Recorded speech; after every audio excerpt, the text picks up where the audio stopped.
Hi, good people. Welcome back to Chasing Financial Freedom. Let's continue with our stock market updates for this crashing week. And actually, a very important thing that we want to tell you is to keep the hope alive, people. In these times, in these hard times, we have to keep our hope alive. And that is very important for your future. It is important that when things like that has been going on, this steep decline that you have seen right here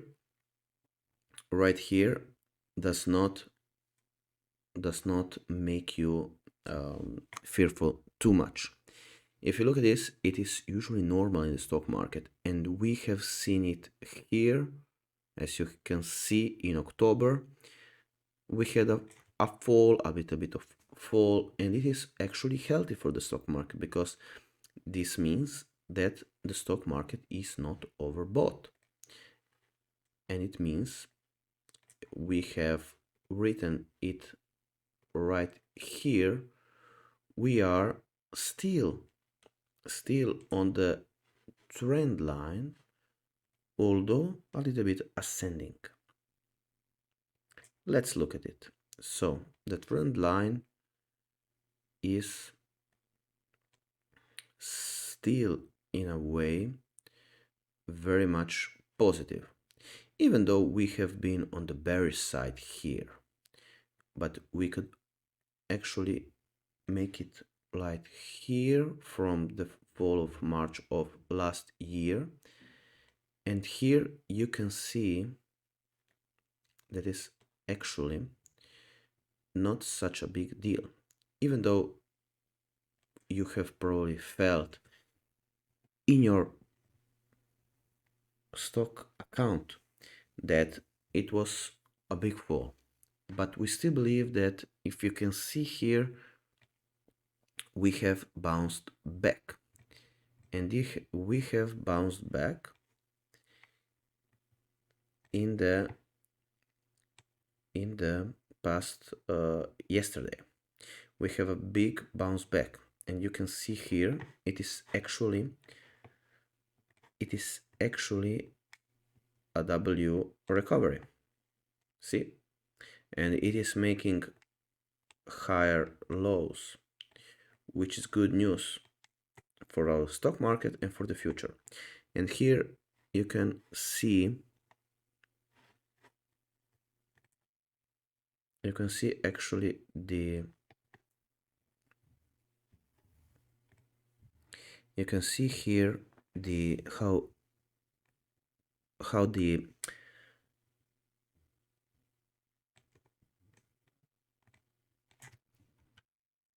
market volume is going on here, and you can see it happening every day. See, we have almost seen the same pattern, day in and day out.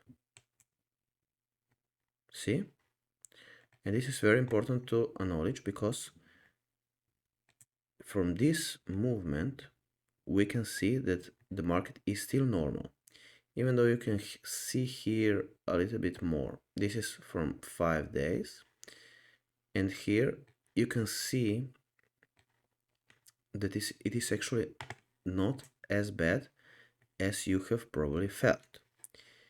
And you can see here some red candles, and then we have green candles and red candles and a green candle. So this is where bound.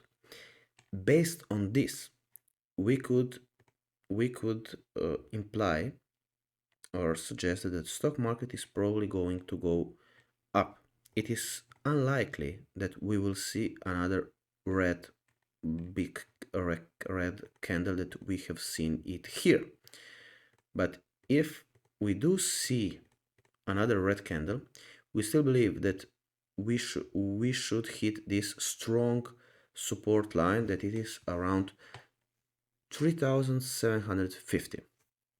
And for our price target at the end of the year, it is still around 4,500 points. and the S&P.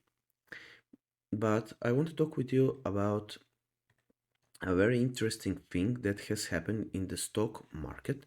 And if you look at it, we have almost the same pattern happening every single day. And it has been 5 days of this. We have gone up in the morning. Actually, we can look at here. Let's look at the Nasdaq. And let's look at the movement of the Nasdaq for 5 days. So we usually opened up in the green and then we went down. Let's look at one of 5 days. So here we have 5-minute candles. Let's make it 1 hour candle.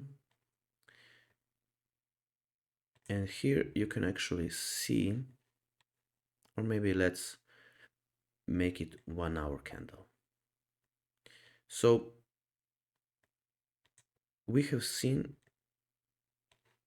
in March, no, let's just put it 1 day. And here you can see a drop, and it is very similar to the pattern that is forming into the S&P 500. And here you can almost see a head and shoulder pattern forming. Actually, let's put a horizontal line. And here you can clearly see when we have broken the line. And here we have still a strong support line. It can be somewhere like here, a little bit higher, and it has held great. And we have seen almost the same pattern happening day in and day out. In the last time, you can see here, you see when the market has gone up too much, we have a fall, and then a little bit down and then up, and it is almost the same thing happening. So do we believe that we are in a stock crash scenario right now? We don't believe it, even though it may seem that we are high. We still believe that it is not in the interest of the government to to let the market crash, because it would make actually the US and most of the world, most of the West world, weak in comparison with the East, because we know that China is doing well, and it is not in the interest of the US government to let the stock market fall. And of course, the stock market has a lot of options. We have the Fed and all the other things that can be used to prevent a stock market crash. So this is the main reason we believe that the stock market is not going to crash. We have seen some news regarding the bond yields growing and the fear of inflation, which in our opinion is not what caused this stock market pullback or a little bit of crash. We do believe that it was a little bit planned, and we do believe that you can see that it was not retail investors selling, but it was actually the funds that were selling.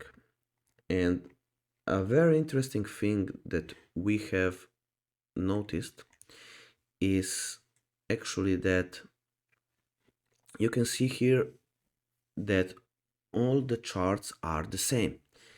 And why is this important? Because you can actually see here, look at Tesla's movement from 2 days ago, so it was Thursday, and you can see here the same pattern, and in Palantir you can see almost the same pattern: up in the morning, down, up, and fall back down. And it was taken in the same target. So Here you can see Churchill Capital the same, up, down, and it is the same as Churchill Capital. So it is impossible that the average Joes and Janes and all of us retail investors were making the same move every time. And we have seen that it was about going up 1 cent, then down 1 cent, up 1 cent, down 1 cent, up 1 cent, down 1 cent, and then we move down. uh, 10 cents down, and then 1 cent up, 1 cent down, 1 cent up, 1 cent down. So this is clearly market manipulations from the, as you call them, market makers. And we have actually seen the same thing happening day in and day out. And it looks like that we have passed this little bit of crisis. And if you look back, we have moved up and down, up and down. And here was a little bit of a high, and this time, and if you look, we had the movement at the S&P from 2000 to, in a year, to 3950. And it's not that we are moving slower or we are moving faster because of the stimulus and so on, but people were scared, but not the normal retail investor. It was the big funds and the other big players, the market makers, that were scared. So after that, we had the chairman of the Fed speaking, and we have around 10 days or even 1 month of bleeding, actually bleeding. And as would Warren Buffett say, it is important to keep buying, and buying when the stock market is bleeding. One very interesting thing to look at is at the options. Let's see what this has in store for us. Understanding advanced micro devices unusual option activity. AMD, we have a bullish sentiment, a sweep, a put, and a strike price of 60. So it gives the owners of this, and it is for the 21st of May, the strike price of 60. So they expect that the price is going to be more than 60, because it gives the owner of this option to buy at 60, and this probably happened when people were scared, and so this was what was selling that. So we have Plugs Power, top S&P stocks by index weight. Let's analyze that.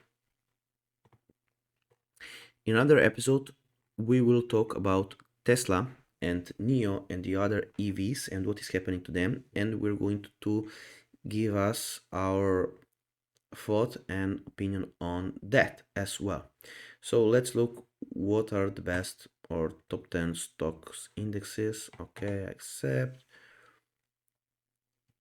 Okay, the first one is Apple, index weighting 6% of the S&P, market capitalization of almost 2 trillion. Microsoft 5.5 and 1.7 trillion. So looking at these valuations, we can clearly see that Tesla is, in a way, if Elon Musk is to continue his work, we're probably going to go higher than that. And this is, of course, we're going to talk in another episode. So Amazon 4.1% and 1.3 trillion. We have Facebook 1.9, and we have 619 billions. Alphabet, Google of 706. Alphabet, and we have Tesla. We were of course higher, but it happened that we kept diving. Okay, Berkshire Hathaway. We still believe that Berkshire is a very good long-term investment, and you can actually cannot lose probably in Berkshire. And you could also, it would be better to have money in Berkshire than in money. Oh, JP Morgan Chase, we have 1.4 and half trillion dollars. And we have Johnson and Johnson. So interesting to see. So, what can we expect from next week? What do you think will happen with Facebook? Should Facebook ban Trump forever? Facebook's oversight board will soon decide Trump's fate. Interesting what will happen. So, we hope that you found this video interesting and helpful. We hope to see you soon. Please comment in the comments down below. So tell us your thought about our analysis and see ya next time.